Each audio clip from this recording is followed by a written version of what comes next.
What is going on, Sports Wars? And welcome to Monday Evening Quarterback. The new weekly show that is going to be right here on this channel every Monday at 7 p.m. Eastern. And I'm joined for the first time live on the channel, Mr. Robert Barnes from sportspicks.locals.com. What's going on, Robert? How you doing? It was a great week. It was a fun week. It was a precedent-setting week. So it's a good time to start the inaugural episode of this show. That's true. I think maybe the perfect week would have been, week one. But, that's not always how things go. But it is a pretty good week to start it. You're right. We had a lot of things happen in the NFL and college football. And that's what this show is going to be about. We're going to recap a lot of NFL stuff. We're going to recap a lot of college football stuff that happened over the weekend. And for the chat, I see you guys here. Thank you for supporting. I'll read this one super chat real quick, and then we'll establish how we're going to do super chats for this stream moving forward. Sir Ruin of House Ryanhead for $5. Justin Tucker is the GOAT of kickers. It'd be hard to dispute that when you look at his record and his accuracy over time. It's pretty incredible. I'm proud that he's on my team. Also, do you believe in Justin Fields as a Bears fan, Ryan? I do not. And I'm sure we'll probably talk about that at some point. I've been very tempered expectations on him, and it looks like maybe we were right the entire time. But for this stream, guys, what we are going to do is we're going to talk about a bunch of NFL topics. I expect it'll probably last about 30 minutes or so. And then we'll hit all your super chats, answer all your questions about the NFL stuff. Then we'll move on to college football, what happened in college football. Do the same thing, about 30-minute window discussing college football, and then we'll hit those super chats as well, because we know we want to always engage with you guys and read everything you have to say. We always will do that, but that's why we want to break it up to make sure we have a good flow. And I do think Uche Nwaneri will be joining us at some point today. But Robert, let's just get right into it. The super chat got brought up. Justin Tucker and an incredible finish. Baltimore Ravens sneak away with a win against the Detroit Lions on a 66-yard Justin Tucker field goal. Absolutely amazing. What were your thoughts on that? Well, the whole thing was crazy because you have, they had no timeouts. They got about 30 seconds left. They're at 4th and forever on their own, 16-yard line. Lions fans are going crazy. They're finally going to get a big win at home. They're finally getting a big win over a team that just won big over the Chiefs the week before. All pumped up. And then, of course, Lamar Jackson makes a little magic. They get down there. It looks like the clock ran out, and they should have been penalized, so that should have been a 71-yard field goal attempt. But it's the Lions, so there's no such thing as good luck. And then Tucker lines up. I mean, his longest they'd put up there, his longest one before was 61 yards in Detroit. And you got the indoor environment. You got maybe the greatest kicker of all time, to the Super Chatters comment. And then he hits it. And then it goes right to the crossbar. You think, oh, okay, it's going to bounce out. Lions fans are starting to cheer. You can see them behind it. And it goes over, and they make it at the end. Brutal. And for people who had the 3-1 money line on the Lions, really brutal. Really brutal. And we got a guy here. I want to know if he's ever seen a play like that happen live. We got former Jacksonville Jags player Uche Nwaneri here. What's up, Uche? What up? We were just talking about the Justin Tucker field goal and the way that it just hit the crossbar perfectly and bounced right in. Obviously, you've never seen a 66-yard field goal in live action in a game before. But what did you think about that?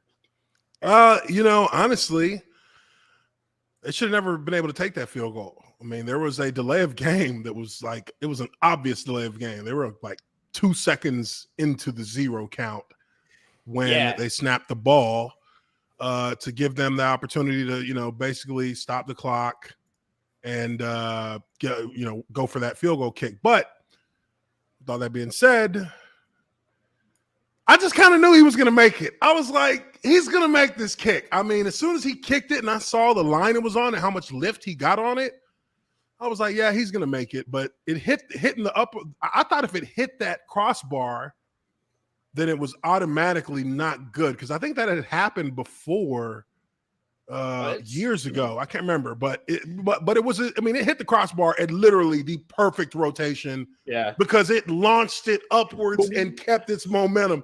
So for a second, from the shot, it looks like it's gonna go straight up and maybe come out, but it just goes straight up. Then it hits the net, so it's good. And you just see there's a video of a Lions fan who's in the they're crowd. cheering. They're cheering. They're excited. And then you just hear, no! That is just typical Lions fashion to lose that game. And, I've seen Justin Tucker hit, I think, a 72-yarder in practice before. I think he posted a video of him doing that. So, these guys have got the legs, but it's all about, can you do it with a line in front of you? So you never know what's going to happen when you get put in that situation. If it wasn't in a stadium like that, you might have there's a better chance of him not making it. But with no wind, I mean, that ball can just sail without any kind of with any variables, maybe messing with it in the air. I mean, you see there was a similar kick like that in the Arizona-Jacksonville game, kicking it from he was kicking it from, I think he was kicking it from 68, mm-hmm. And really he was only like 2 or 3 yards off, and he would have had it. Yeah, Prater was almost there, and that was outdoors too. So Prater's got a hell of a leg on him. We always know that. But the bigger takeaway, I guess, for this is the Baltimore Ravens. This is their third game that's been decided at the last second. They do improve to 2-1 just barely. But, when you look at the Ravens, I don't know if they're going to be the top tier that we thought as high as they were. I think they probably still are likely to win the AFC North. But it does look like they're going to have these struggles, and Lamar Jackson doesn't look like some well-oiled machine. He does look like he's struggling back there. Well, honestly, I feel, I think that, there's a level of his game that relies on their running game actually being successful. They're truly like a run-to-pass team. Like, they're going to run, establish that, then they'll go into short passes, and then they'll go into play action, and then they'll take a shot or two deep. But, winning ugly sometimes becomes a team's, MO. I know the Tampa Bay Bucs, that was their MO when they went to the Super Bowl and won in 2002. That was a team that had an amazing defense. Probably it was, you look at the level of great defenses in the NFL, that 2000 Baltimore team, and then this 2002 Bucs defense, both, probably the top of this era of football in the last 30 years. But they won ugly. And it usually was winning in the last minute, in the last quarter every week, because they didn't have the offense to really win big. But this team does have weapons on offense that should allow them to be more explosive. But again, it's hard. It's hard because this entire offense's philosophy is completely molded around Lamar Jackson. And if he's not, he's usually clutch in the run game, but it's a big drop situations where you got to pass it. He's regressed because he was better 2 years ago at passing than he is now. He had some big drop passes as well that didn't help him out from Hollywood Brown there. But what about you, Robert? What do you think? What's your general take on the Baltimore Ravens going forward? Well, Harbaugh is a fantastic coach. They play almost all man defense, which is kind of unique in this day and age. But they have the skilled personnel to often do it. But it comes down to their run game. If a team can defensively scheme to take away their run game, their offense stalls. And they were off to a good start against the Lions, and then the Lions really shut them down most of the rest of the way until the very end. And so I think that will always be a bit of their weakness and limitation. I mean, quarterbacks with a run-oriented style have flashed and then disappeared. And the question over the past half decade, I was watching RG3 commenting on games last week. I remember when he was going to be the big next thing. So, and now Lamar Jackson is a unique talent. So, and Harbaugh is a unique coach. I mean, his brother made Colin Kaepernick into a temporary star before all the politics happened. And so I think they're going to be good. I don't know but they're not at the Tampa Bay LA Rams level. I think they should be underdogs in those matchups. But, Harbaugh's good as an underdog. And Jackson can win you any game, any given week. He's not a guarantee to put up big numbers every given week. The way, say, Tom Brady or Stafford in that offense is, and the way Josh Allen right now is, and things like that. So I think that's where, though from a fantasy perspective, those running stats look good. So it depends on what you're measuring success by. They do, but they were able to keep them corralled pretty well last week at Detroit. But speaking of those top dogs in the NFC, like the LA Rams and Tampa Bay, Man, they go out to LA. Tom Brady and the Bucs, who are probably looking a little bit ahead to New England potentially. They come out to LA and, LA takes it to them. The Rams looked very good yesterday, I thought. And you didn't have Antonio Brown, and then Rob Gronkowski, got dinged up as well. So you were a little limited with weapons for Tom Brady. But at the end of the day, I think I was a little surprised that the Rams looked that in control, even at home. What about you, Uche? What did you think about that game? Yeah, I think that the game with the Rams, there's definitely that was a statement game to a certain extent for LA because they showed a complete team effort, offense, defense, special teams. They showed that they're able to make stops. They showed that they still have the home run ball. Deshaun Jackson wound back the clock a little bit there. Had some huge plays for him. The Bucs, this I believe, was the first game that Tom Brady's ever had where he's had 400 yards passing in a loss in his career, which is pretty crazy to think about, right? Yeah. But I think that all along, if you really paid attention or really have analyzed the roster that they have in LA, the quarterback position was the only position that had a question mark next to it. I think from whether, or not this position can actually be consistent enough to be reliable. And Goff was just not a reliable quarterback long enough for it to really, be a factor for the team later in the season. This is why they couldn't get past teams like Seattle. And I think it also says as much for Matthew Stafford in that this guy has been the truth all along, but he was stuck in Detroit, and he's the one guy who got out. He's the one guy who got out because Barry Sanders couldn't get out. He had to retire. Calvin Johnson. Herman Moore couldn't get out. He had to retire. Calvin Johnson couldn't get out. He had to retire. He was the only one who was still like hanging on, and he was literally at his wits' end. He said, "I will not play for you motherfuckers next season. Figure it out. I'm not coming back. I will retire. I will be the next one." And he got new life breathed into him in Los Angeles, and he looks like an MVP candidate in my opinion right now. Yeah, the Rams were my preseason team to win it all because they have a great defense, a great head coach, and all they were missing was a consistent quarterback. And I was never a Goff fan. When you watched him on film, I mean, he was horrible when Fisher was there. And it was just the genius of McVay that made him look like a all-pro quarterback. If you watch the tape, he created a scheme where his first read was open all the time. That first year they went nuts. And it's like at some point, somebody's going to figure out this kid's weaknesses, and the NFL usually catches up. It may take a little while, but they're going to catch up. And what Belichick exposed in the Super Bowl, other teams started imitating, and they started falling apart offensively. And particularly on the road, were awful. So that the only thing they were missing was a great quarterback. And you bring in Stafford as one of the most underappreciated quarterbacks in the NFL, who made Detroit a constant competitor on any given Sunday by himself. And now he gets to play with all that talent, with all that coaching ability, with a great defense on the other side of the ball. And I think we saw a preview of what should be the NFC Championship game. And I think it was a great game. I think it'll be a better game second time around. I don't think it'll be as one-sided as this one turned out to be at key junctures. They'll make some adjustments to deal with Stafford on the defensive side of the ball, so it won't be as easy for him to move up and down the field.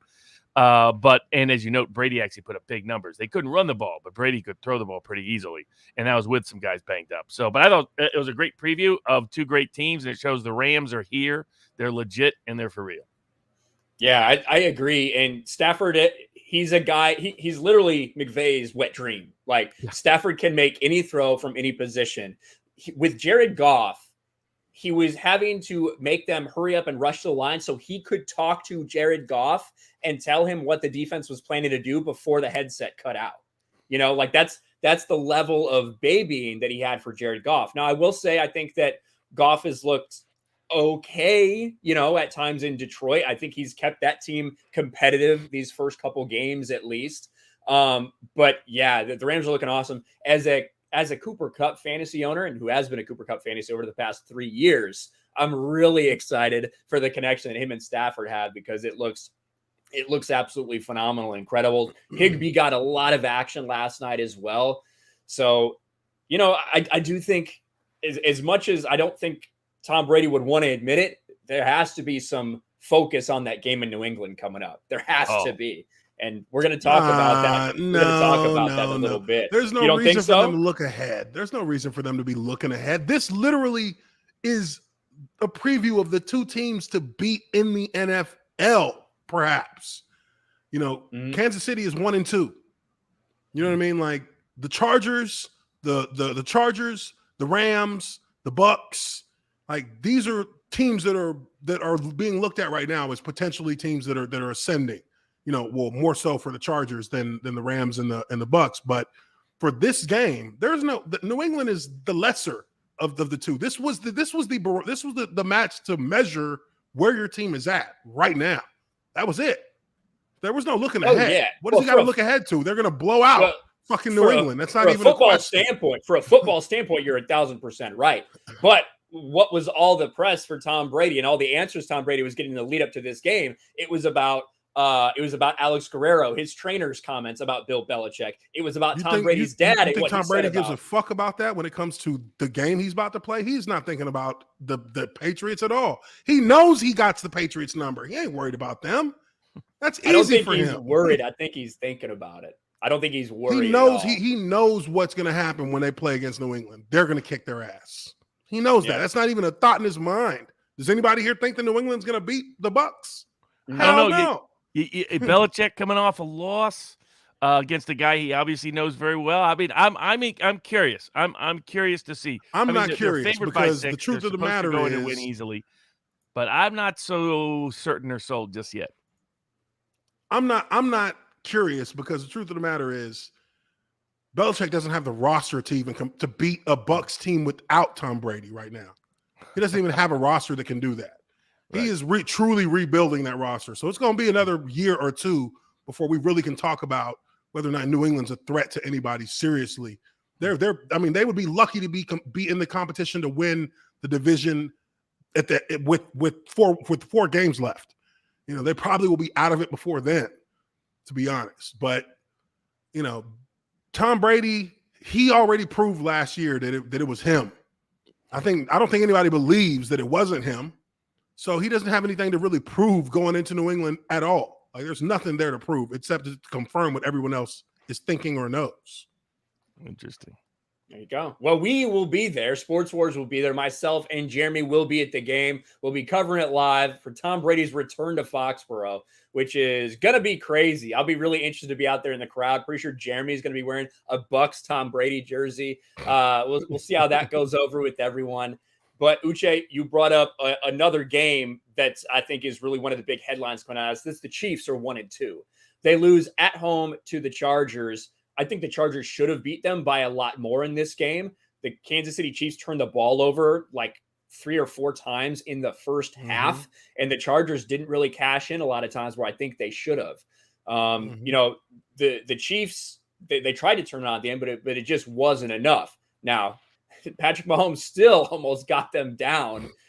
You're always worried when you got a guy with a cannon like that and what he can do. But at the end of the day, the Chargers come in with that victory, and Justin Herbert and Mike Williams and Keenan Allen and Austin Eckler, that offense looks like it's something that can do things for quite a few years in that AFC West. Yeah. What do you think? Yeah, go ahead, Robert. I would say the other factor there is that whether the new head coach coming over from the Rams defensive side of the ball could improve the Chargers defense. And that he has done. I mean, so first 3 weeks, that defense is solid. The offense looked great throughout. I mean, Herbert surprised me. He was erratic at Oregon at times. He's been fantastic in the pros.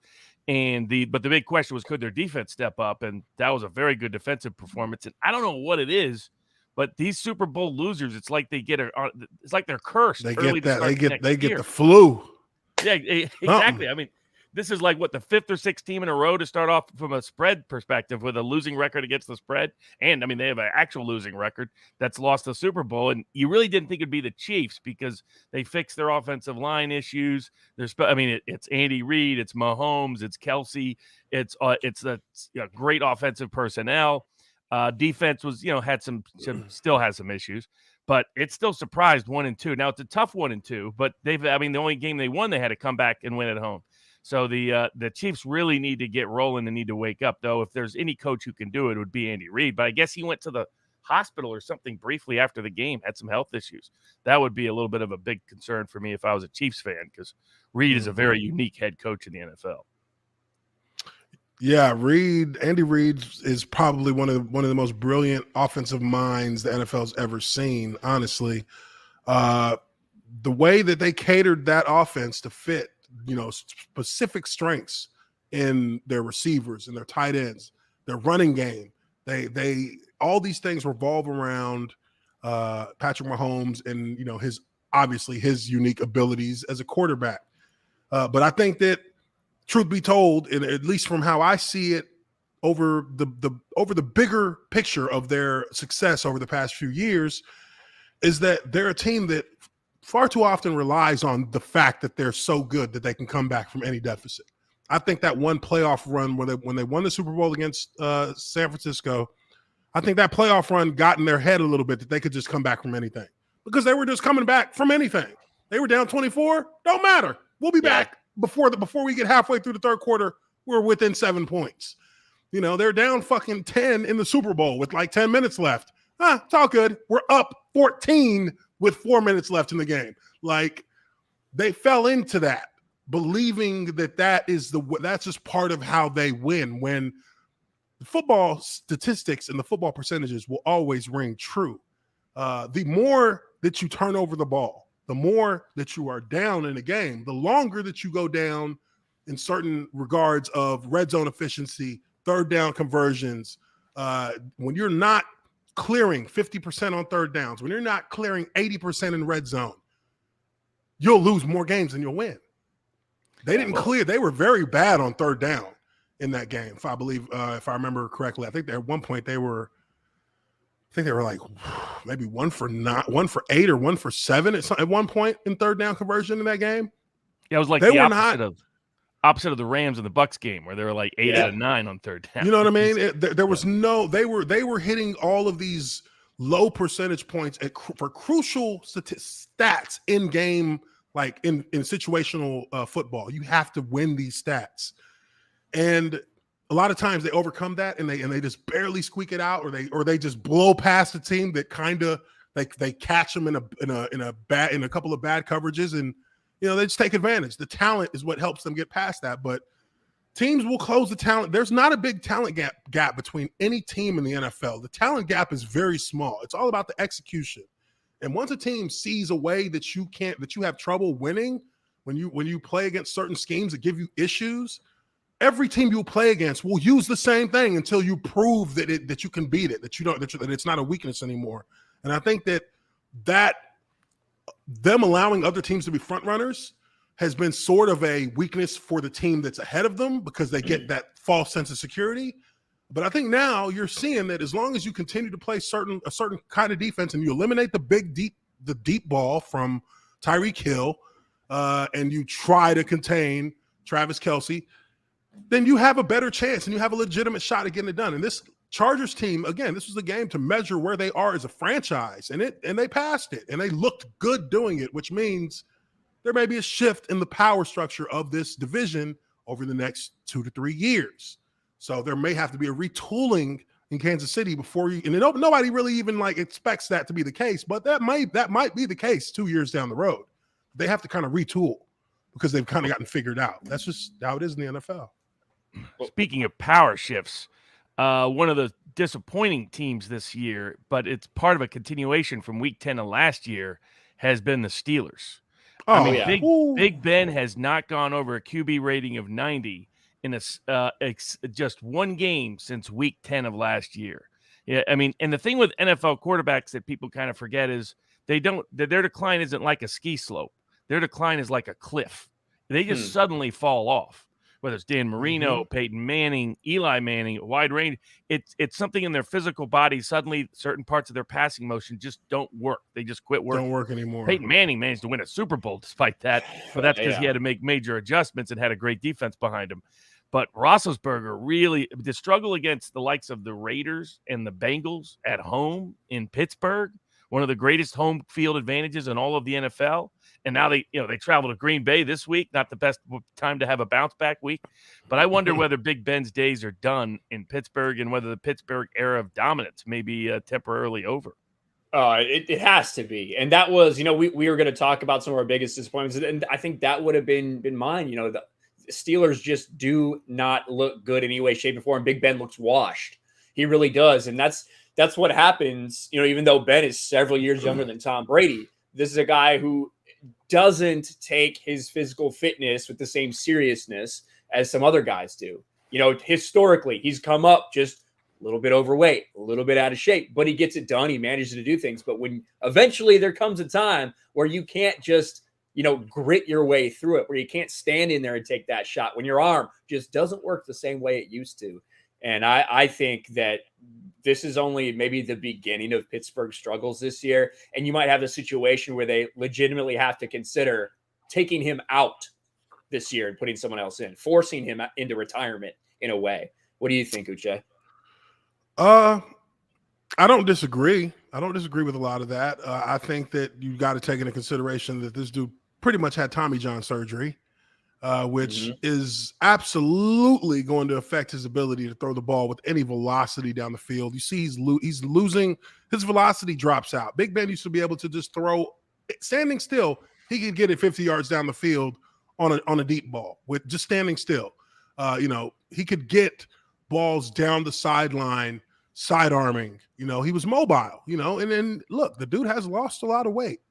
But there's something that you lose when you lose a lot of that weight. You may be able to move a little bit better. You may be a little bit more shiftier, but you're not able to break out of tackles like he was able to do as Big Ben. That was an advantage to his game. I think it was a mistake to maybe drop so much weight to try and please what people think about you physically. I mean, this is what you major hundreds of millions off of, is being a bigger quarterback who is able to sustain more damage without actually being affected in some of the same ways that somebody like Peyton Manning is affected. Peyton Manning won a Super Bowl, and that, statistically speaking, was the worst game he's ever played in his fucking career. He had a dog shit game and won a Super Bowl. Brock Osweiler played better that year than Peyton Manning. Absolutely. That's absolutely. But it's I think it is, once you have the kind of surgery that he had on that elbow, I don't care what anybody says, it never feels the same to throw the ball. It's like once you have a knee surgery, your knee never feels the same. Even if it is completely rehabbed and fixed, it never feels the same. So I think that the clock is ticking fast on him. I think that they got Dwayne, what's his name? Dwayne Haskins. Dwayne Haskins. Yeah. He's waiting in the wings. And, I think there's potential there with him. I know it's an Ohio State quarterback, and you see what the hell's happening with Justin Fields right now. They just can't get it going. But I do believe that, they have to be planning for the future. Now, one way you can at least help Big Ben is to continue to use Najee Harris the way you're using him. Give him, he needs to get that ball 20 times a game. He needs the ball 20 touches a game, whether running or passing. The dude is making plays downfield. He plays with hunger, with heart, and he's, and he does it, and he's very, at the same time, very poised. So I really like him in the future that he has in Pittsburgh and helping to kind of rebuild that offense. But I think that Big Ben knows the time's almost up. Yeah, it just certainly looks that way. But on the flip side, when we look at teams that have surprised you, got out these first 3 weeks to a start that you didn't really expect, who do you guys have when you're looking at that? What about you, Robert? 2 teams, Carolina and Denver. And, I mean, Bridgewater, wasn't, there was always talk of the Carolina offensive staff coming over from originally the Saints and the little pit stop at LSU, which brought them a national title. Though a lot of those guys keep playing on Sunday. So, you kind of put a caveat by that LSU. It wasn't just scheme that led to their success. I mean, the running back, the quarterback, the top 2 wide receivers, all making big plays on Sunday this past weekend. But You look at what they've done with Sam Darnold, and, I had major doubts about Darnold coming out. He didn't really show that much at the Jets, just sporadically, but has looked, 3-0 and has looked very solid in that offense. And it's not just been all Christian McCaffrey. And then Bridgewater, who really didn't, had that moment in the sun in New Orleans, then didn't really show that much in Carolina, goes to Denver, where they're now 3-0, and he's performing very solidly. So we'll see if that's how much that's able to continue. Sometimes these schematic-driven projects fall apart when defenses adjust mid-season. But so far, both of those quarterbacks and both of those teams are off to very nice starts, but much better than I expected for either one. Yeah, definitely agree, especially on the Carolina front. I think that Denver, they're going to actually play somebody, I guess, this week in Baltimore. We'll see how they do. But yeah, Carolina and Sam Darnold. Sam Darnold looks at home there. It looks like very refreshed after being sitting there with the Jets for so long.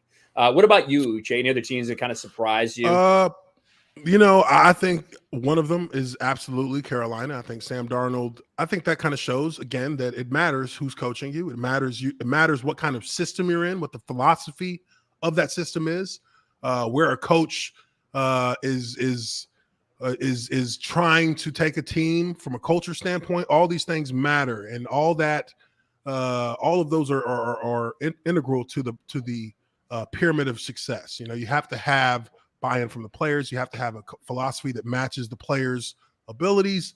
And I think we all questioned, half of us questioned whether or not it was Adam Gase and what he was doing with the Jets, and half of us questioned whether or not Sam Darnold was just a bust. And I think that he's a different quarterback. If you look at how he's been playing these games, his confidence is there. His leadership is there. He's leading these men.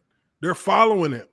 The culture in that locker room changes, and a lot of that has to do with, the quarterback. A lot of that has to do with like the middle linebacker, the Mike linebacker. For so many years, Carolina's heart of that team from a leadership standpoint was on the defensive side of the ball. And guys like, what's his name, who retired? How'd I already forget his name? 59, I think his number was? The linebacker from Carolina. He retired. He was having issues.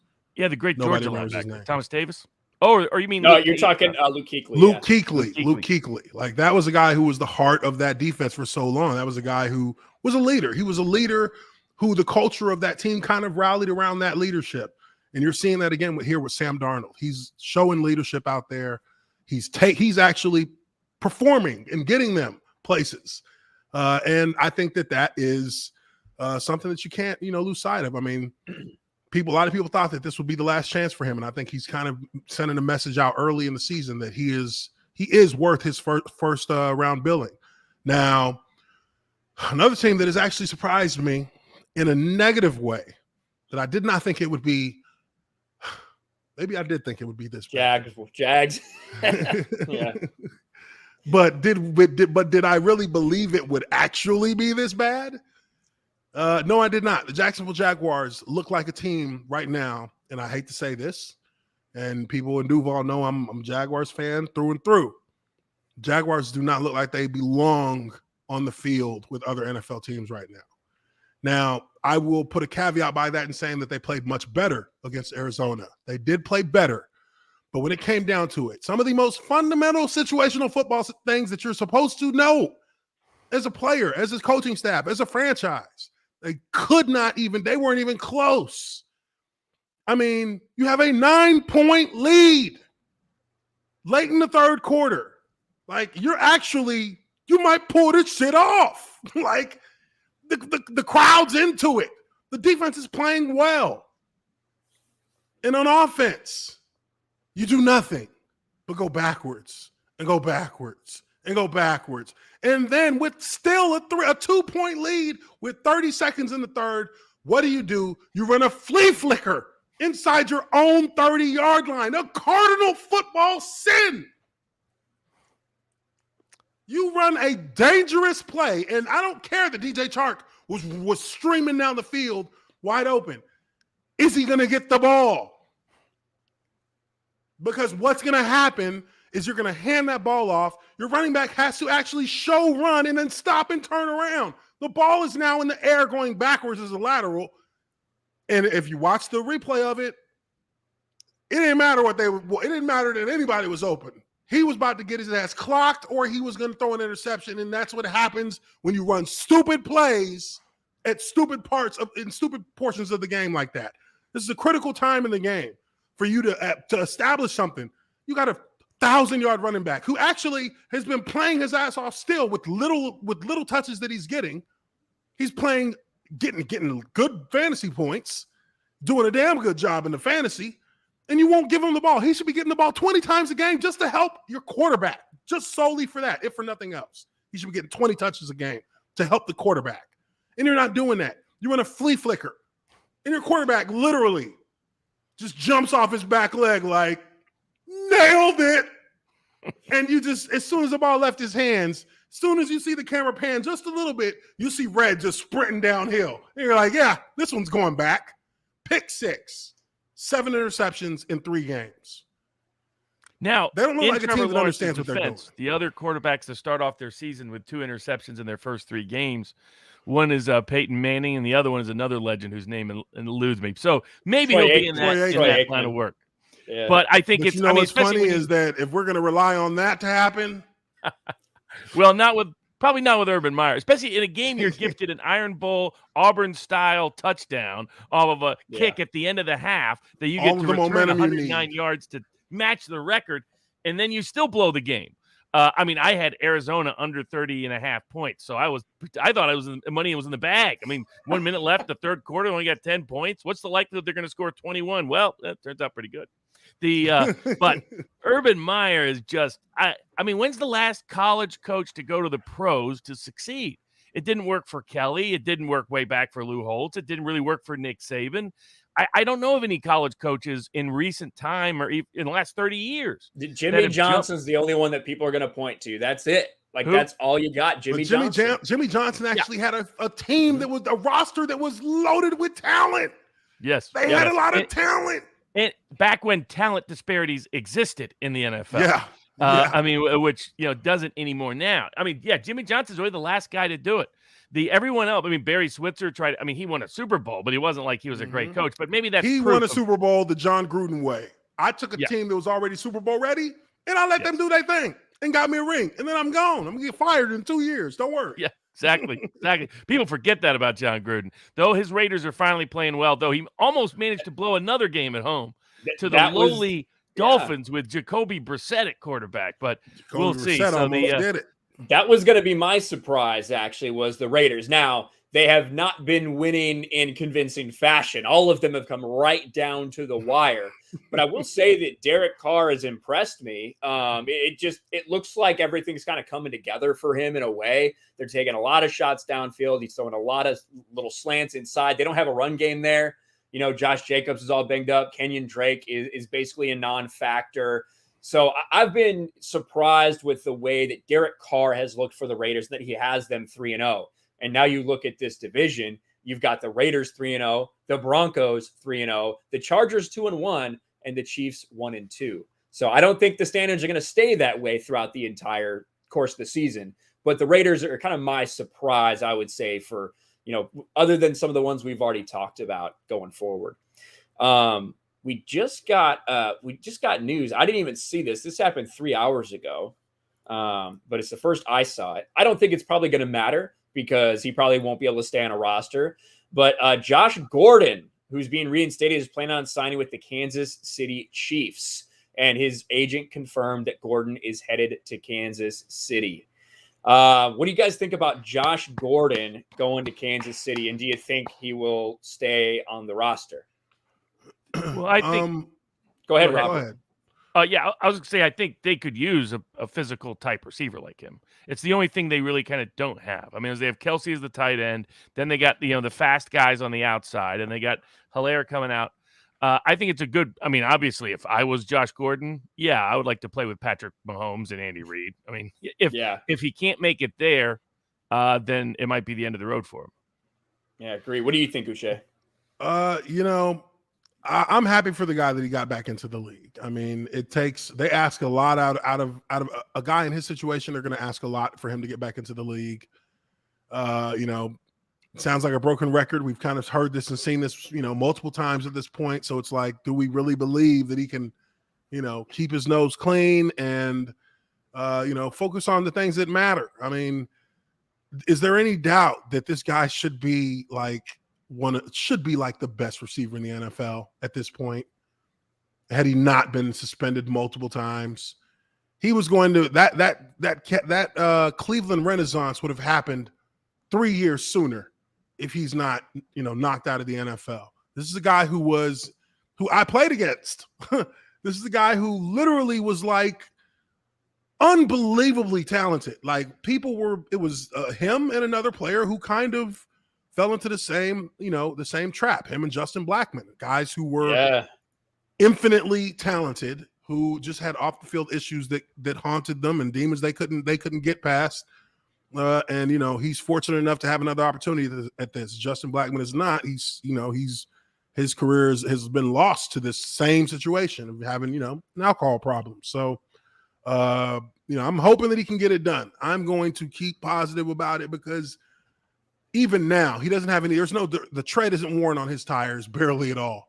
This guy could go 4, 5, 6 years in prime talent, in prime shape, and have it be the best time of his career and reestablish himself in the league. I think that if he's serious about this, then Kansas City is the perfect place for him to do it. Yeah, and I think that's the thing is he's serious about it. You know what I mean? Like the ball's in his court. It may not be right. You may not think it should matter. Yeah, it may not be fair. May not, whatever. He knows what the stakes are, and he knows what he has to do. So it's up to him. So hopefully, for all of our sake, because a league with Josh Gordon on the field is a better league. Yeah. It's a more exciting. It's a better league. So hopefully, he can stay clean and stay on the field. But that was random. Thanks for the chat for pointing that out. I didn't even realize that earlier. Now, Uche, you brought up a little bit of fantasy early on. I wanted to talk about just a couple outstanding things you saw, maybe people that absolutely took a crap for your fantasy team, maybe guys that blew up that you weren't necessarily expecting this week. What did you guys see fantasy football standouts for week 3? We'll start with Robert. I haven't looked at it in great detail. So what about someone like Josh Gordon? Is he going to be available to be drafted now for this week in fantasy football? How's that work? He is. He is a free agent, so you can go and pick him up. Well, the waivers will clear today around 3:00 in the morning Eastern, right around that time, depending on what your league settings are. But yeah, he is available to go out and get. Now, I wouldn't pick him up unless you're in a very deep league, because I simply think there's a lot of better options at wide receiver than an unknown quantity in Josh Gordon. But I mean, if you got a roster slot, you could take a flyer on him for sure, and might end up paying dividends later on. I think that guys like Sam Darnold are probably going to be guys who are going to put up numbers that you didn't expect to put up, coming into the season. Teddy Bridgewater as well. I think. Tight ends obviously are going to be huge point getters, for a lot of teams going into getting through the first quarter of the season. So I've got what's his name, Fuller or Waller. You got Waller from the Raiders. I got Waller at my tight end spot. Didn't really have a big game yesterday. He didn't get as many points as I'd hoped he'd get, but the tight end position is a reliable position to get your points. From fantasy leagues, because those guys are more so glorified wide receivers at this point in the NFL. So when it comes to the tight end spot, one of my fantasy losers for the first 3 weeks is definitely going to be Kyle Pitts for the Atlanta Falcons. Got Kyle Pitts, who gets drafted number 4 overall. Kyle Pitts, who goes, I would say, a top 3 to top 4 tight end. When you're looking at these drafts, depending on how your draft went and maybe which round you got him in. But it's a lot of people that invested a lot of draft capital in Kyle Pitts, and it was almost like he wasn't on the field for the Atlanta Falcons. Didn't get a target, I think, till late in the third quarter. He had one good reception, but that was it. He drew an important penalty, but that doesn't count for fantasy football, unfortunately. I know. It was right there. It was 2 targets in the red zone that he could not come down with, one because Matt Ryan sucks, and the other one because of that penalty. But so Kyle Pitts was a fantasy loser for me this week. 2 running backs, so I think what happened this week made them fantasy losers, are Jonathan Taylor, with the way that Hines really got so much attention for that Indianapolis backfield. You knew that it was going to be a struggle coming into the season, and it looks like if you did invest some high draft stock in Jonathan Taylor, it's probably not going to pay off well for you. Also, Devin Singletary, who all of us, I think, were led to believe that Devin Singletary was going to be the lead back. But then you got Moss, who was on the field for more snaps than he was, had more production, had more touches than he did. Moss has an incredible game. So I think long-term, even though Singletary did get some points early on in that game, long-term, that's a fantasy loser for what we're going to have going on in the future. I think Nick Chubb is also one guy, another running back who kind of lost out this week. Not sure if how him and Kareem Hunt are going to be able to share the load here, because Kareem Hunt looked really good on Sunday and took up all the points at the running back spot there. But it's supposed to be a two-headed monster. Nick Chubb gets focused on, I think, a lot more because he's the first back up, and Kareem Hunt's able to kind of make adjustments off what he sees is kind of being not necessarily being exploited in the defense when he gets on the field. But Chubb definitely, he took a hit. He took a real hit this week. Yeah, I mean, that is how it's going to be with Cleveland. They've got two of probably the top 8 most talented backs in the league in their backfield when you look at Kareem Hunt and Nick Chubb. So you're going to start both of them every week if you have them. If you have them, unless you're in a crazy weird league or you have a crazy weird roster, if you have Nick Chubb, you're going to start him too. If you have if you have Kareem Hunt, you should start him at least as a flex, I think. But on the flip side for Buffalo, Emmanuel Sanders is now emerging as the go-to target for Josh Allen, which might take a dig at Stephon Diggs' production. But Emmanuel Sanders has looked really good these first 3 games. And with 3 games in the books, I think you have to consider Emmanuel Sanders a strong flex play at this point. So I think he's a big fantasy winner. We saw the Vikings offense as a whole is clicking on all cylinders right now. It doesn't matter if Delvin Cook's in there. It doesn't matter if they got Mattinson back there, who had a monster game. And both those top wide receivers in Justin Jefferson and Adam Thielen, they are both producing. They're both scoring touchdowns. So I think the Vikings offense is just, you kind of, if you can get a piece of it, you probably should, because I'm not a big Kirk Cousins fan, but he's played extremely well these first 3 weeks. Some tough losses. They shouldn't be 1-2, but they are. So, I think that could be a dangerous team going forward, in my opinion. And if this past week was any indicator, the Jamar Chase may be putting up some big numbers of his own. I mean, big numbers. 2 touchdowns against the Steelers. And obviously that's the old Burrow-Chase connection going back to Bayou Bengal days. So that will be a fun. But Chase just looks – it's amazing. Like Jefferson last year, it's like he was built to play in the NFL. You don't often see receivers come in and click like that. But he appears – I mean, the way he was dominating some of the Steelers defensively was impressive for a rookie. I mean, because it wasn't like those were like lucky catches. Those were just, beating defenders at key times in almost easy ways. He's just been open. He scored a touchdown. He scored a touchdown in each of those first 3 games. He hasn't had a ton of volume, but he's had a lot of production. And that Joe Burrow is going to want to get him the ball. And that's what we've seen play out. It's a safety blanket for him. Yeah, for sure. Now, looking ahead to, let's just do tonight because the game starts, like 30 minutes or so. Looking forward to tonight, Philly and Dallas. Now, Dak Prescott coming out. He's got this big contract now. He's the guy. They're having him throw the ball a lot. Ezekiel Elliott, maybe a little bit less production than we're used to, a little less reliant on Zeke in the run game. And I don't think that's necessarily a bad thing for the Dallas Cowboys. What do you guys see? We'll start with Robert. What do you see as the keys to this game, and how do you see it playing out? Well, yeah, basically Vegas has it about 28-24, Dallas winning. A little bit high on the Dallas point total. But, I mean, last year and the year before, at times that this offense was explosive. But this year it hasn't been quite – at first game of the year against Tampa Bay, yes, and then the second game not as offensively explosive, almost middle of the pack if you look at passing stats.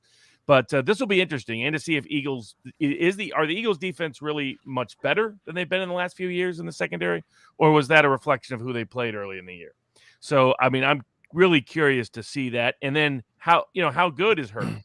How much is the Eagles offense going? Because clearly they've shown real flashes of capability. And I'm curious, and then how much better is the Cowboys defense, which has also been erratic over the last several seasons. So I think it'll be a good, fun NFC divisional matchup on Monday night. And I just think it might be a little bit lower scoring, but I think the spread is about right. What do you think, Uche? How do you see this game playing out?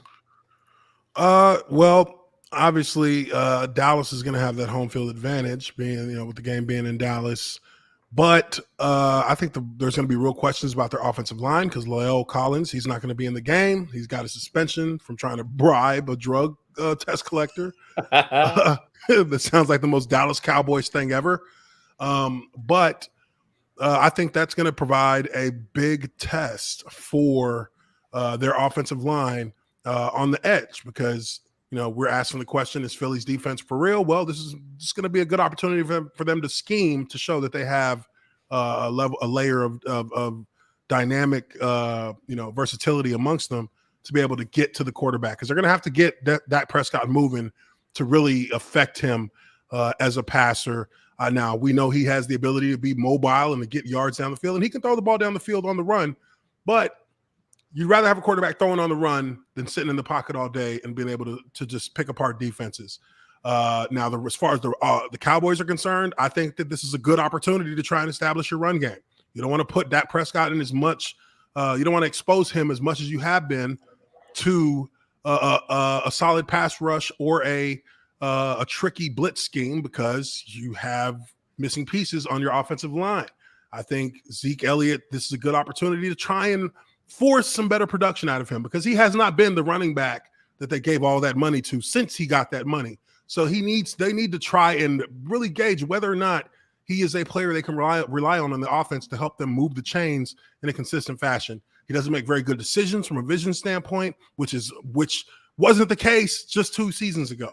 This was a guy who was so lethal in being able to find the correct holes to pick when running the ball, to when to make the cutbacks, when to force something front side.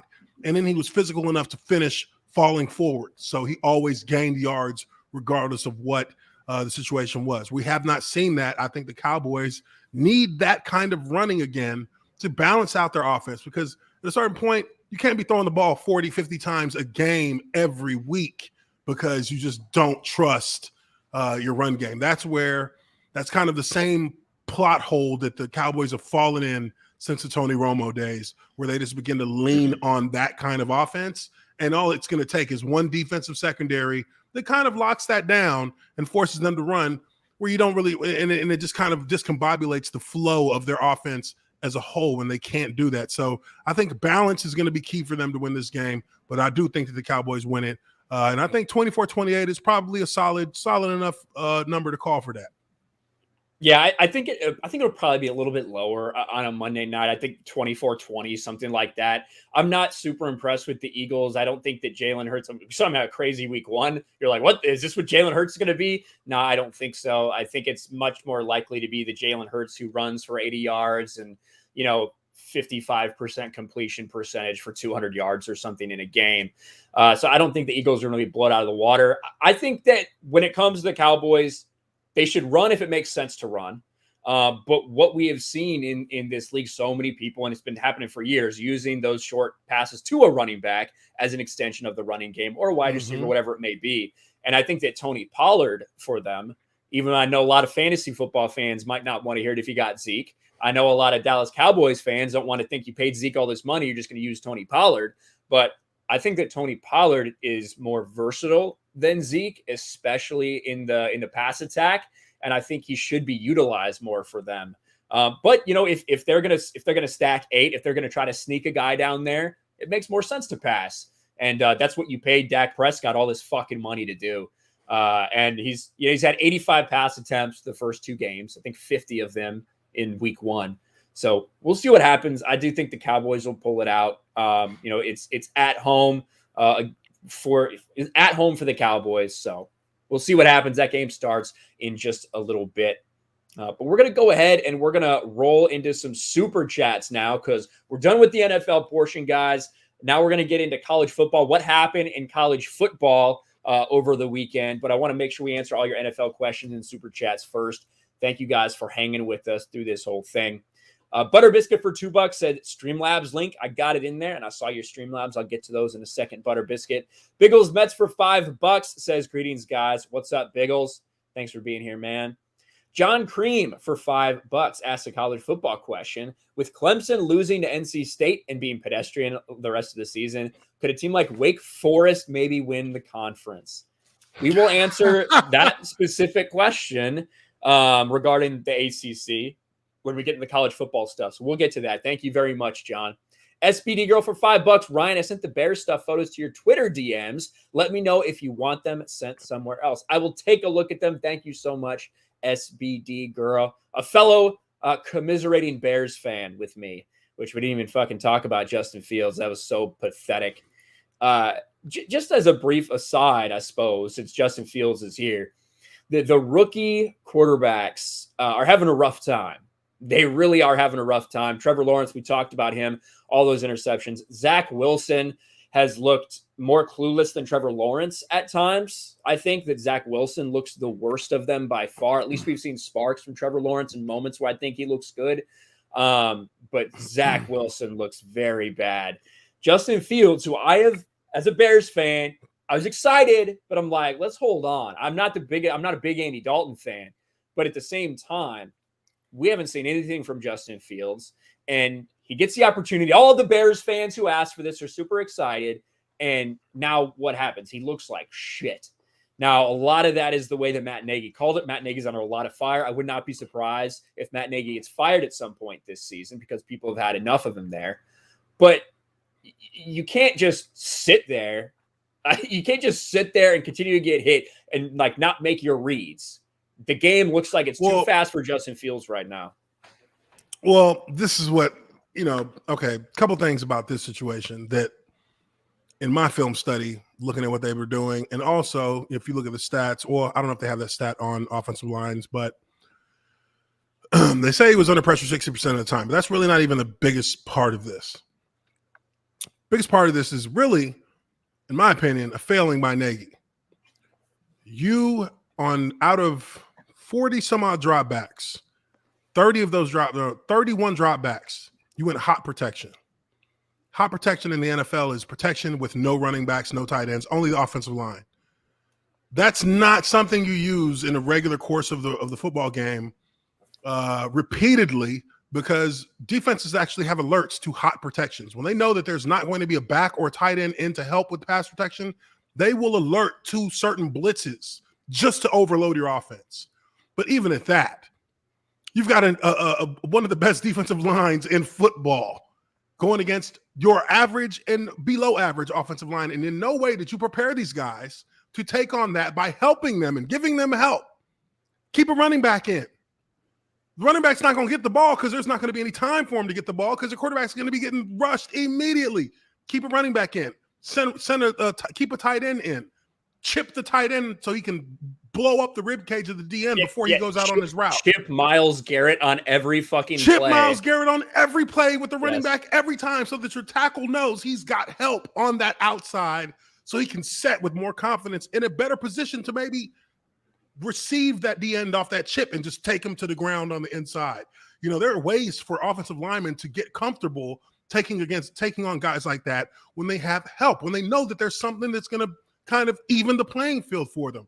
31 snaps, you just ran regular five-man protection with no help for the quarterback or the running backs. What did you think was going to happen to this kid? He couldn't read nothing.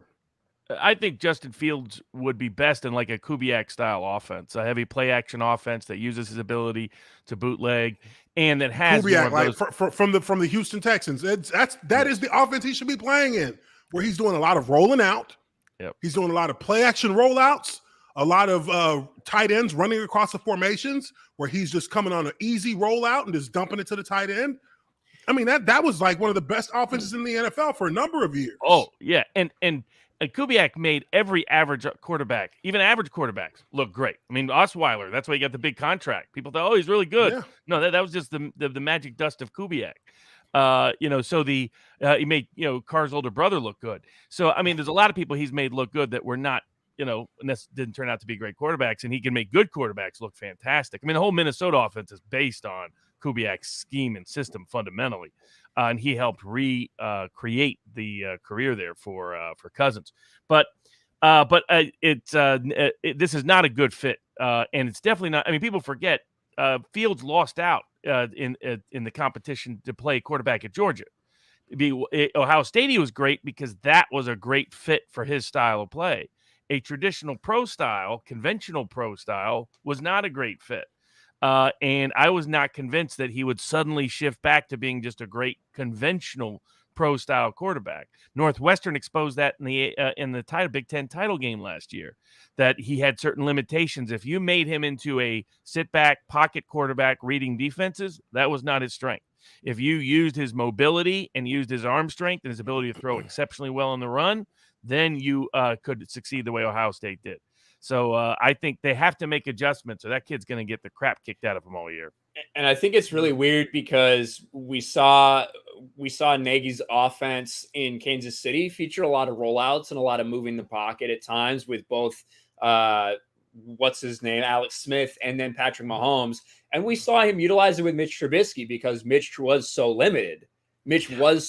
So they did those things a lot. But it's almost, I don't know if he just wants to force the offense that he really wants, but Justin Fields, you could not have a worse start to a career starting than Justin Fields just had. I'm sure Myles Garrett's going to send a thank you card to Nagy. Oh yeah, you just got me into the Pro Bowl, bro. Exactly. Yeah, you got the Ty Browns record and 4 sacks in one game. Yeah, that was nuts from Myles Garrett, and he was just left alone. Left tackle just sat there and on an island out there. But as for I guess the rest of the rookie quarterbacks, Trey Lance hasn't really played enough to even really make a statement. He's in the best position of all of them. Yeah, he gets to sit and learn, and when it's his time to shine, he'll shine brightest. Yeah, you're not wrong. And then ironically, maybe the best one of all of them has been the guy who played for the Texans against the Panthers. He may have looked the best, with the exception of Mac Jones the first 2 games. Mac Jones kind of fell apart yesterday. I don't even remember his name. The guy who is the backup to Tyrod Taylor, who started for the Texans. Yeah, from Stanford. Yeah, at least he put in a serviceable effort. You know what I mean? Yeah. I think Jones is going to be the best of the bunch. I mean, he was better than Tua at Alabama. It was underappreciated until he got a full season under his belt. But I think it will take a little while. I mean, I think it'll take a year or two. And also, New England still. I mean, the reason why Brady isn't there is there is no other talent really around them much. And so, how long can you go just making smoke and mirrors to create offense? I think they almost got addicted to it because of. It's almost too much self-confidence. Yeah, it was almost how much can we do with less? Just watch us. Yeah. You can only squeeze so much out of this orange. There's only so many 33-year-old white dudes we can bring in to play wide receiver before eventually we get exposed. Yes. Yeah, basically. But anyway, I do think that Mac Jones probably will be the best. Be interested to see once Trey Lance gets an opportunity. Yeah. But that's going to be a long ways down the road. And I think Zach Wilson. I mean, the other thing is, if you're a rookie, can be the best. You should pretend to be sick the week that Belichick comes into town, because he exposes every weakness you have. Then every other team repeats it the rest of the year, and he can end a rookie's career. And he may have ended Zach Wilson's career because he looked atrocious against Denver. I feel for him. He played at BYU, and I don't think BYU is a place that's necessarily really going to prepare you for NFL talent, at least to be a first-year starter like that. I really think he got thrown in over his head. Unless you're the old Bears QB McMahon. I think that's the last BYU QB to be consistently successful. There's some that have been sporadically successful in the NFL. Where's Steve Young? Was Steve Young a Brigham Young guy? Steve Young was BYU, yeah. Yeah, he was. Yeah, so Steve Young. Steve Young would fit in that category. But then there was I think Trevor Lawrence can be great. I think he can be great so long as they get rid of Urban Meyer and actually get him proper tutelage as a quarterback in the NFL, because he doesn't have it right now. Mm-hmm. And the longer the Urban Meyer stays, the bleaker his prospects of being a good quarterback in the NFL become. Yep. That's what it boils down to. Resef the cripple for $5 is, if you look at Derek Carr, he's a lot like Matt Stafford, and now he actually has receiving weapons and an average defense he can show out. I've been really impressed with statistically. Carr's always been good. It's always been deceiving. Mostly it's the Raiders defense that stunk under Gruden. Yeah. I mean, when you trade away one of the greatest Khalil defenders Mack of all time to the Bears. That probably wasn't a good way to start out building your defense. And then they tried to get him back before this season started. That was a bad deal for both of them, in my opinion. Like, I think the Bears gave up way too much for Khalil Mack. And yeah, you know what? His first season, it was fucking crazy. The numbers he was putting up. Like, and he still does, even when he doesn't have the numbers, it's because there's a lot of attention on him. So he does free up other guys for sure. But still, like, they gave up so much to get Khalil Mack. And I think at the end of the day, that was a mistake when you look at this Bears roster as a whole. And they still got Justin Fields. Yeah, shit. They still got Justin Fields. And then rest of the cripple for 5. Last year, the Raiders probably would have been in the playoffs if they just had an average defense. Yeah, that's true. The offense was top 10. Yeah. Mm-hmm. And the defense has been their problem. They've tried to throw away a couple of these games. So yeah. And I'm still not. I've never been sold on Gruden. I got it, the whole Monday Night Football hype and the rest, but his offense has underperformed when he was at Tampa Bay. I mean, what you said earlier is exactly right. He inherited a great team that kept getting really close to the Super Bowl, and he just got them over the edge. And he did coach well against his former Raiders team in the Super Bowl, and it was a classic top offense, top defense matchup, which during that era, defense would win. That hasn't been as often the case in recent eras, but because the rules have changed in the game. But I'm still not sold on Gruden. And the way he handled that first game was just a classic indicator. You know, instead of just run the ball in, we're going to try to get the other team to jump, and then we're going to do all this unnecessary shit and then push ourselves back 10 yards. And only Gruden could almost lose and didn't cover, which is what matters to a lot of Vegas Raiders fans. At home to the Dolphins with Jacoby Brissett, who I think had like 90 yards passing through early part of the fourth quarter, and yet still they were in the game. And it was like, how is this possible? So that's just Gruden. He just finds ways to. I've never been sold on John Gruden as a coach. Great personality. He's much better on the mic than he is on the sidelines. Yeah. Now, Butter Biscuit has several streaming labs, I think, talking about the Steelers here. Let's see. Agree with some of your takes on the Steelers. I think the real problem is the whole team's bad. They gave up a lot for Devin Bush, and he sucks. Fitzpatrick is the worst graded starting safety right now. Tuitt has been on IR, and TJ Watt is hurt. The offensive line has 4 new starters. 2 are rookies, and Colbert was stupid enough to think signing Trey Turner was enough. Ben has been sacked 2 to 4 times every game. He's running for his life, which adds to the struggles and picks. Can't win like that. And for the love of God, I wish they would bench Eric Ebron and actually make a commitment to the run game. No reason why Najee shouldn't have 20-plus carries a game and get those touches early before the game gets out of hand. Time to change O-line scheme. Well, you know how bad it is when you're at 4th and 10 at the end of the game, and it's your last possession. You have to score to be able to do an onside kick, try to get in. And you just try to throw a screen pass to Harris with 3 guys on him. And it was because Big Ben was about to get hit. And it's like, wow, that's not good. Yeah, that was the last shot there. I watch everything on Red Zone because I like to see everything that's going on. Of course, if fantasy-wise, Red Zone is what everybody should be watching if you care about fantasy football. But yeah, they flipped to the Steelers game, and I see just that screen out to Najee Harris.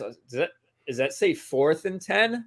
That's the play. Yeah, that's the play. All right.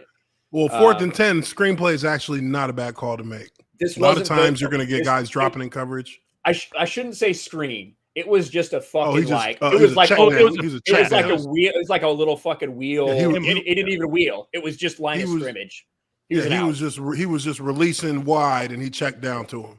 Yep. All right, go get it. Yeah, exactly. The one time in his life, Ben Roethlisberger in a fucking need to moment didn't just chuck it up.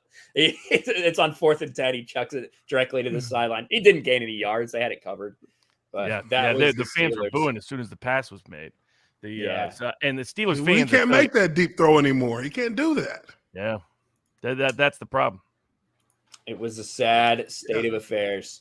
But that's the NFL, guys. There obviously is a lot more stuff to cover. I made a couple videos like the Aaron Rodgers comeback. Aaron Rodgers doing what he does. He can't leave time on the clock. Made a video on that if you want to check it out on the channel. But now we're going to get into the college football segment because college football happened this weekend. Week 4 in college football as opposed to week 3 in the NFL. And, we got a couple big headlines coming out of this, and we had a super chat about it before, and it's about Clemson. Clemson falling to 2-2 and effectively being eliminated from the college football playoff already.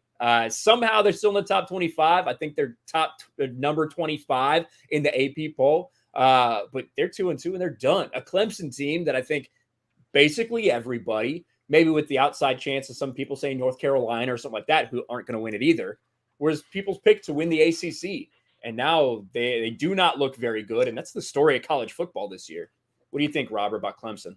Yeah, I mean, the defense is still stalwart. But, I didn't understand some of the offensive hype coming in because if you went back and looked, outside of Trevor Lawrence, Clemson's offense had never been elite.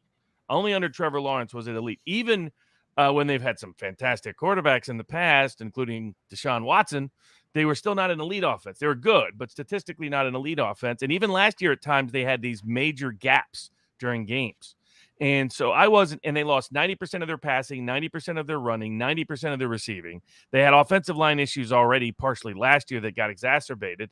And so I wasn't sold on how, and you're hoping Justin Ross comes back from a very unique medical condition that they didn't think he would ever be able to play again. And 2 years off, and then he's suddenly going to come back and be back to where he was at the beginning. So there were a lot of expectations, and if you looked at some of the talent personnel, there was missing gaps for Clemson. Clemson is not like Alabama. It's not a team that goes 3 deep. Clemson's one of those teams that they recruited elite level for their starters, and then there's a drop-off. That's why whenever they've had injury problems over the last 7-8 years, that's when they've suffered in big games. So I was not surprised that Clemson took a step back, but I am surprised at the scope and the scale of the step back, particularly that offensive coordinator who had a lot of big offers in the offseason and turned them all down. Now, like he was initially the top pick, people were saying, for USC, but not when they're watching this offense perform with the expectations it had. So he may be seeing some career opportunities disappear overnight. But I think they just have the big problem is on offensive line. They can't reliably run the ball. One of their better running backs went to Wisconsin because they had planned, they hadn't given him the reps needed. And he's doing pretty solid at Wisconsin. He took over the starting gig pretty easily over some high recruits. So I think Clemson's going to have trouble all year. Now their defense is good enough, and I won't try to pronunciate the quarterback's name, but he's talented enough to help them rebound if they fix aspects of their offensive line, and they're probably going to have to adjust their offensive scheme in general. They need to get back to trying to do something different than just trying to put plug and play with Trevor Lawrence's offensive capabilities and those receivers and those running backs, many of whom are in the league today. And these, because the receiver core is just kind of average this year. It has some young talent that's really talented, but they're true freshmen. And expecting them to just boom, that doesn't usually happen in college at those positions. Running back, you can be quickly successful. Certain defensive end, certain positions, you can be linebacker. But generally, like offensive tackle, defensive tackle, where there's such a big physical adjustment going from high school to college, usually it's about a year learning curve at least. And receiver tends to be one of those positions. So I think they have serious problems. And all those people that had every crazy long shot bet on the ACC champion is thrilled. Because, everybody was a long shot. The guy that's got Wake Forest, I'm sure, is jumping up and down. I think they're like 100-1 to win the ACC. And they just whooped Virginia this week. And who knows? Especially with Florida State was a popular pick, and they're 0-4. That's the thing. That coach is, if he doesn't win this week, he's fired. Another coach fired in his second year at Florida State. His offense, which is what he was supposed to be known for from Memphis, is not even in the top half of college football. And then you look at after that, exciting week one with against Notre Dame, where they, Florida State properly honored Bobby Bowden by losing the game on a missed field goal at the end. Yes. But the whole net effect of it, Florida State's down in the ACC. Miami hasn't looked good. Michigan State came down and whooped them at home. And so it's wide open in the ACC. And I think it will be all year because I think Clemson's problems aren't going away. And then look at North Carolina. They got North whooped. Carolina's 2-2 as well. Exactly. Yeah, 14-point favorite. Now North Carolina was on my top 5 overrated teams to start the season, just because to be in the top 10 when you haven't had a recruiting class in the top 10 is probably not a great thing to go just on one season. And they've already lost 2 games as favorites, no less. But that means the ACC is wide open. I mean, the 4 top contenders to get the title have all looked bad to start the season. So who knows who can win? And if it's Wake Forest, man, some lucky gambler is going to be partying in Cancun by January. It is wide open. You have Wake Forest, which everybody's talking about after a couple of big wins from them. Virginia Tech is sitting there threatening now. I guess NC State is probably, they're 1-0 in the conference, but 3-1 overall. So it is truly wide open, and that conference looks very weak between how Miami looked in a couple games, Florida State being 0-4. What do you think, Uche, about the ACC this year? Honestly, as somebody who doesn't wholly keep up with college football on that level, the ACC has always been one of those conferences that is a one-trick pony conference. They have one team that's good, and that team dominates the conference for however long they dominate it. And then another team comes and dominates the conference for however long they dominate it. And that just kind of rotates around because there's not a huge recruiting sector for the ACC. They don't get the kind of recruits that the SEC gets, but they also don't get the kind of recruits that the Big 12 was getting, prior to now losing OU and Texas. And in the Midwest, the Big 10, basically they swallow all their own recruits. So they keep their recruits in the state, and they get a little bit from Florida, a little bit from Texas. But the ACC is just, without having that Miami, without having that Clemson, without having that one dominant force to represent the conference, it's never been a great conference. They had a couple years with Virginia Tech. It's just not a conference that really gets the kind of exposure in football. Yeah, it's a basketball conference that rules in basketball, but again, it's usually a one-trick pony. So if it's not going to be Clemson this year, there will be one team that steps up, and that'll be the team that runs the ACC for the next few years until those guys become seniors and graduate out. And then it just repeats itself, in my opinion. So, and then Dabo Swinney leaves to go take the head coaching job at Alabama when Nick Saban retires, and then Clemson falls off a cliff likely. And really, the story for me of this college football season is it seems like it's open season. You've got Alabama, you've got Georgia. I think those are the best two teams. I don't think really anybody else is their level talent wise. Alabama probably a step above. And then the rest, when you look at Oregon, they've had their struggles. That game looked, the end result looked like they beat their opponent by a lot this week, but they struggled. Iowa and Penn State, I think now the two top-ranked teams in the Big Ten, and Penn State struggled at times. You thought, Penn State beat Wisconsin. That looks like a great win. Wisconsin gets the shit kicked out of them by Notre Dame. Again, score a little more lopsided than the game actually was. Well, yeah. And what it reminded me of is that in Oklahoma, with both of them underperforming key positions, is two quarterbacks who showed problems last year. And everybody wrote it off as, Graham Mertz's problems at Wisconsin. That's just a COVID season. It's all crazy just a COVID. And they said the same thing about Spencer Rattler at Oklahoma, even though he had some brain-dead games repeatedly. Don't worry, that's just a COVID season. Well, nope, turns out not. I mean, Mertz he's just garbage. Mertz single-handedly delivered Notre Dame the victory. I mean, he now has 2 touchdowns and 15 turnovers in his games against ranked opponents. That's not good. I mean, he's scored 6, 7, 7, 10, and 13 points again the 5 games against top 30 defenses. That it's a systemic problem. The kid's just not that good. He was overrated.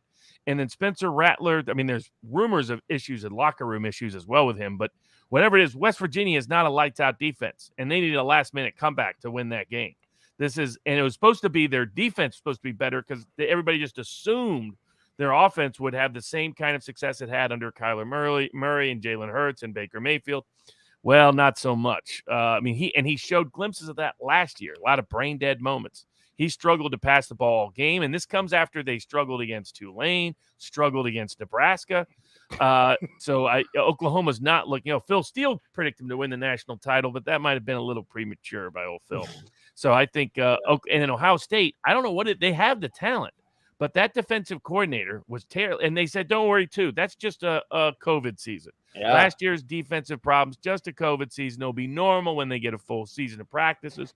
Oregon came in and put a number on them, and almost anybody that wants to move the ball on them.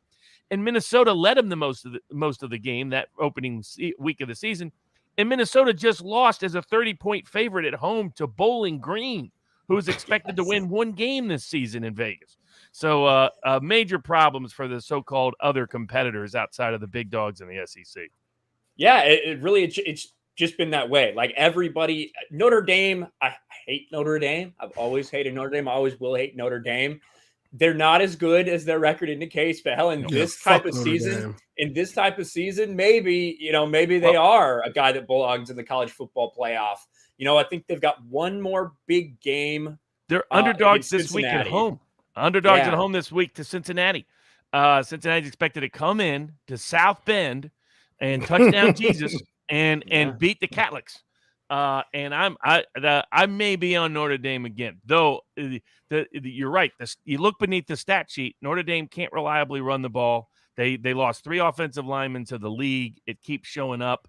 They got key personnel, and they have a new defensive coordinator. That system does seem to be clicking now. First 2 weeks of the year, that Florida State game looks really bad now when Florida State loses to Jacksonville State, and Louisville, and anyone else that gets on the field. Wake Forest. Exactly. I mean, these are not powerhouse opponents.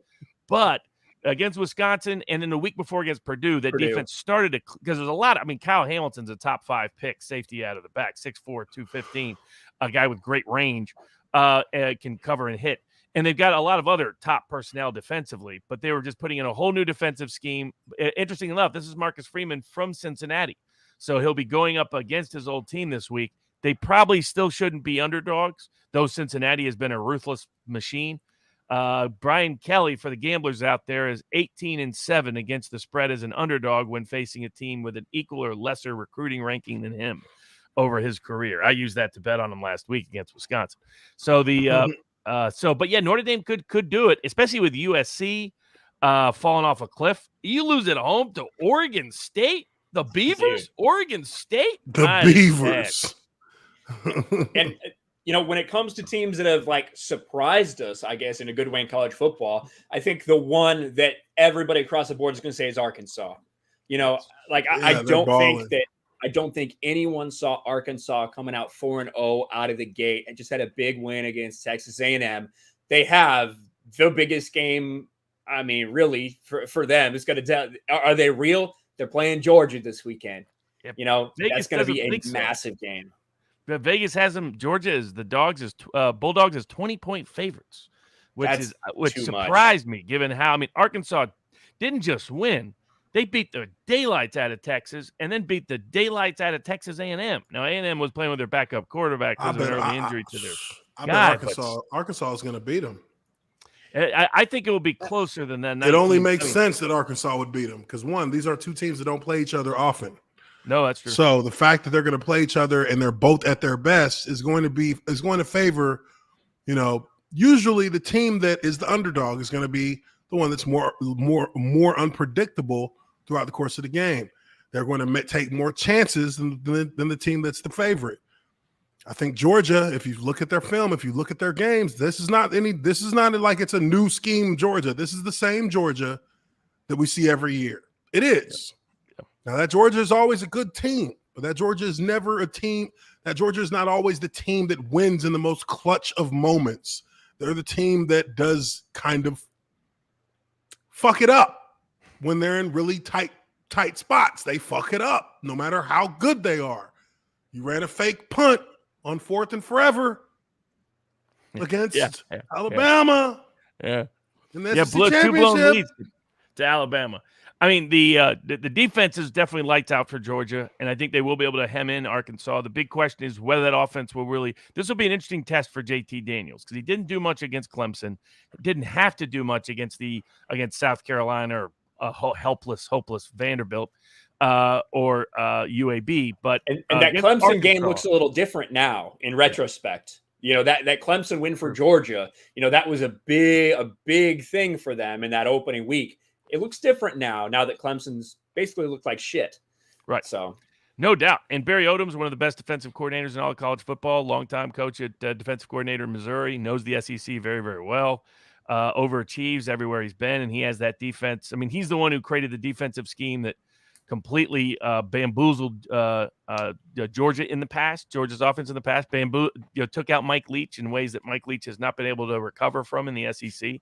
The week after they blow out LSU, they go into Arkansas, and Arkansas puts out its 8-man defensive scheme and dropping 8 every play, and all of a sudden Mike Leach can't move the ball. Everybody else emulates it, and even though he hung in there against LSU this past week, was not able to get over the top. But yeah, I think the game will be closer than what Vegas expects. Mostly that's the talent disparity from a recruiting perspective is massive between these two rosters. But it was also big between Texas A&M and Arkansas dominated, but they didn't just win.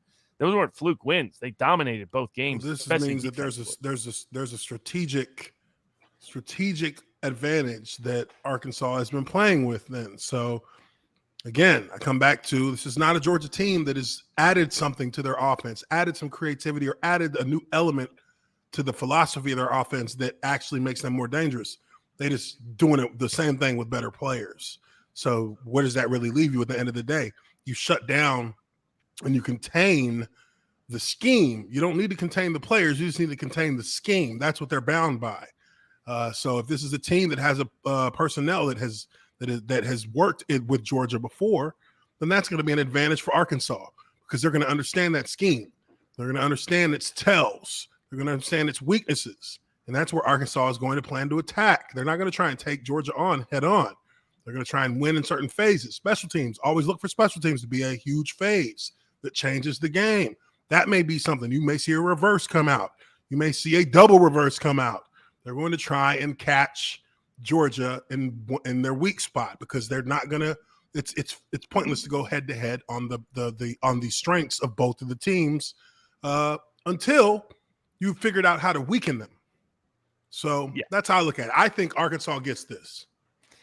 Another game that'll be fun to watch will be to see, is Ole Miss legit or not? They got a week off to prepare for Bama. Last year, they put up tons of points on Bama. Is Bama's defense better? Because against Florida, it looked like maybe that Bama defense, despite all the talent, still had major issues schematically. Nick Saban, historically, when he struggles against a particular kind of scheme, he tends to keep struggling against that scheme. He never could figure out Steve Spurrier when he was at LSU. That's what kept him from winning a national title earlier on in LSU than he did. Struggled against Hugh Freeze when Hugh Freeze was at Ole Miss. Struggled against Sumlin's A&M with Johnny Manziel, in back-to-back seasons. So, he doesn't have a great history of fixing problems like that. If there's a schematic mismatch, it just stays a schematic mismatch. And the offense against Florida stumbled. Now, Ole Miss's defense is not Florida's defense. Still it had some key transfers where the transfer portal keeps revolutionizing the college football game. Yes. But this will be the test. Is Ole Miss, do they belong in the top 20? Have they schematically overachieved? Can they continue to do so? Or was last year a little bit of a one-year wonder? I'm personally not a big Lane Kiffin fan. He has a losing record against the spread at every major program he's ever been at, and including the NFL. I think that catches up to him again. But I'm curious to see because Alabama showed some real weaknesses against Florida that I did not expect that talented defense to be exposed to. And Ole Miss, Matt Corral is putting up Heisman-level numbers. Yeah, that's the thing I'm interested in, the Lane Kiffin factor. That's almost more interesting than any of the players on the field, just because Lane Kiffin is that guy. Lane Kiffin's going to be talking. Lane Kiffin has that history with Nick Saban. And I do think Nick Saban's going to want to make sure he sends a message to Lane Kiffin that, hey, you're still down there, little buddy. Good to see you. Go off now kind of thing. But you're right. Against Florida, they came a missed 2-point conversion away from being tied in that game. If Anthony Richardson actually sees the field, who knows, what that game looks like. I don't know why they're not playing this dude. What are you saving him for? He's doing backflips in pregame warmups, but you're saying his hamstring is not ready to go for a game. Come on. So I don't know with Florida and, people a lot of things to say about Dan Mullen. If they had gotten blown out that game, I think Dan Mullen's looked at a little bit differently now. But that loss was almost a win for Florida, just the way everything played out. No doubt. Then the Big Ten is going to have one of the other big matchups this week, other than Notre Dame playing Cincinnati, is Michigan goes to Badgerland. And we're going to see if Wisconsin can bounce back from the debacle and whether Harbaugh can finally win a big game on the road, because he needs to cool off. He's off to a great start, but that seat was a little warm to start the season. If he wants to really chill it, he needs to go into Madtown and win, and it's going to be crazy in Badgerland. It won't just be the jumping up and down at the fourth quarter stuff. They need a bounce back. I mean, they have 2 big losses already on the season. Yes. They really need to beat Michigan, or it's almost a failed season by Wisconsin standards. When I think that it's been a good start as far as a 4-0 record, the team hasn't looked good. Michigan has not looked impressive to me, at least in their wins. Well, not against Rutgers, that's for sure. No, they did not against Rutgers at all. So, this will be a big game for them, a must win for both teams. Because I think that if Harbaugh goes in there and they lose to a Wisconsin team that has been beat these ways by Penn State and Notre Dame, that's an indictment. And a lot of my family's from Michigan, from the Ann Arbor area, so they love Michigan. They realize that Harbaugh is basically never going to be fired. You know what I mean? Like, if there's anybody else who had some of the disappointments that he had, they probably would have been gone in the current state of college football. But because the Harbaugh family is so beloved up there, it's just not going to happen. So it would have to be something really bad for him to be gone. But that'll be a good matchup. And, Michigan, Iowa, and Penn State, I think, are at least the undefeated teams that of note, we'll put it, in the Big Ten right now. So that should be interesting coming down the stretch. We'll see if Iowa, I don't think Penn State's going to do it. Be interesting to see if Iowa gets some different competition, what they look like. You look beneath the stat line. Their offensive stats are not good. They had to come back against Colorado State last week. Their defense is dominant, as is typical. But their win over Iowa State looks even. Iowa State was also on my most overrated list, and they've already lost 2 games to start the season, like North Carolina. And they went down and lost to Baylor, a Baylor team that was terrible last year. Now Baylor's improved, but that's still a sign that Iowa has, and they skated by against Iowa State. I think Iowa's going to lose a couple of games somewhere along the way. So I think if for the Big Ten to make a break, maybe Ohio State can get in with 1 win, but with that defensive problems, you can expect another loss probably.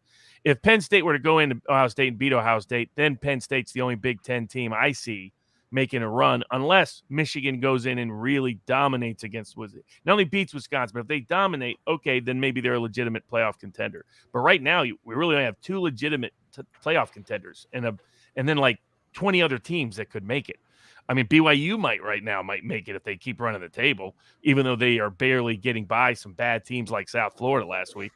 Yeah, UCF sitting there like, man, why couldn't we have had one of these seasons 5 years ago? Well, the big one is if Cincinnati beats Notre Dame, then Cincinnati's going to be a strong favorite to make the playoff, which would be amazing. Didn't Brian Kelly coach at Cincinnati? Yes. Oh, yes. Many years. Yeah, that's what I thought about. Like, we were talking about them. Like, I think that's where he was from. So that's going to be an old foe or an old friend, I guess, in Cincinnati. I think that's why they were scheduled. I think that was a favor to his, old program. Though when he scheduled them, they weren't, top 10 program. Yeah, probably. Well, Notre Dame doesn't really like to play too many top 10 programs. That's why they like to stay independent. I actually was at a Notre Dame Navy game when Navy beat Notre Dame at Notre Dame back with Charlie Weiss, Jimmy Clausen, Golden Tate days. Oh, I got to see Navy fucking kick it to Notre Dame at the Golden Dome. It was fucking awesome. Loved it. I've beaten Notre Dame in Notre Dame. We gave them their worst loss ever at home until like a couple years ago. Was it 2000? Them like 2003? 2003, yeah. Yeah, 2000. No, that was 2004. That's 2004 because we ended up we were ranked 5th that year in the country. Yeah, because I think 2005 was their bounce back year. That was the Reggie That was Bush the year push. when we fucking when we lost the fumble when Orton fumbled when Orton the ball. fumbled against Iowa, right? No, Wisconsin? Wisconsin. Game day was there. Game day was on campus. That was lit. It was lit that weekend. That was crazy, man. Yeah, I remember those days. There was as a Purdue fan, there was a good 8-year stretch there, 10-year stretch where it was like, hell we yeah. were balling. Yeah, we were balling. When I got to Purdue, it was like, bowl game, baby. That's all we do. Bowl games, baby. And, 1 or 2 years we're competing to win the Big Ten, 1 or 2 years out of them years. You know what I mean? Mm-hmm. Yeah, that was crazy. Obviously, what Joe Tiller did, and once Drew Brees got there, those Brees years just elevated the program. You know what I mean? And it's a little bit sad to see where it's gone since then. But I ain't gonna get Uche started though, because Uche can talk about that all fucking game. But Guys, this was fun. A little Monday evening quarterback here. Now, Robert, you've obviously been making videos for the channel, doing a lot of betting previews, things like that for both NFL and college. Tell everybody a little bit about sports picks and what you're doing over there on Locals. All right, yeah. So if you want free football picks and predictions all year long for this year, you can go to sportspicks.locals.com. So far, 5 weekends of betting, 5 weekends of profit every single weekend. So it's either college or the NFL. One or the other makes a profit, usually both. And we hope to keep that streak alive. So it's been a lot of fun, and we'll continue to do those previews and other aspects of for videos as well.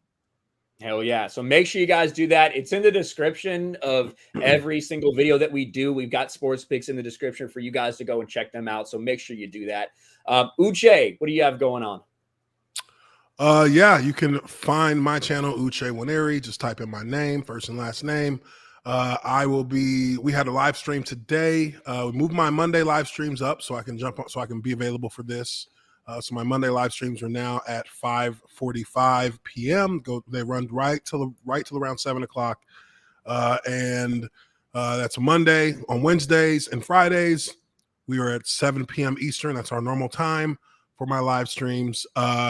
Wednesday, I will be having Urinating Tree and 5 Points vids. We do our weekly tier maker on Wednesdays on my channel, do our predictions for the week of NFL football action.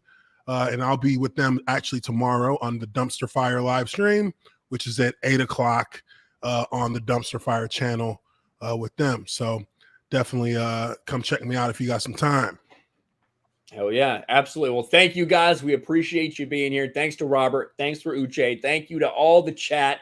And go watch some Monday Night Football. Go to Sports Picks and make some fucking money with some of those tips and tricks. And we will talk to you later. Peace. Peace.